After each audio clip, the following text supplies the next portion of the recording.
Կարեն, չիպերը կթար։ Դե ման արի։ Գիտես չէ, մեր ժամանակ մենք լրիվ ուրիշ չիպեր էինք օգտագործում։ Չմտածես հանկարծ հույսս մենակ քո վրա է դրել։ Հենա, իմ չիպերը եկա։ Լավ։ Պարոն գնդապետ, դուք կտակ զեկուցել։ Հասա Սարգսյան։ Պարոն գնդապետ, բոլոր 4 հոգուն էլ հետևել ենք։ Նարային դասերից հետո տղաների հետ գնացել է գարաժների հետև ու ռագատկով շշերին է խփել։ Տոշնի ես եմ,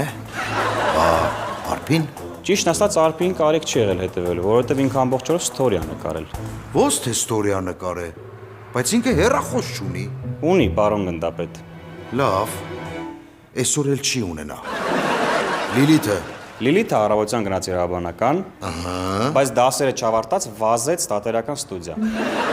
Ինչ թատերական ստուդիա։ Որտեղ որ ձեր աղջկա ընկերուի Աննան էր գնացել առավոտյան։ Ու այդտեղ էլ մի հատ տարօրինակ բան եղավ։ Աննայի հետևից մտանք ստուդիա, այս աղջիկը վազելով մտավ տղաների զուգարան։ Կանգնեցինք ամբողջ օրը սպասեցինք, բայց տենց էլ դուրս չեկավ զուգարանից։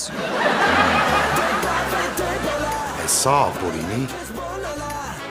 բոլորայա։ Բոլորայա լինելու ու ահավոր կինո։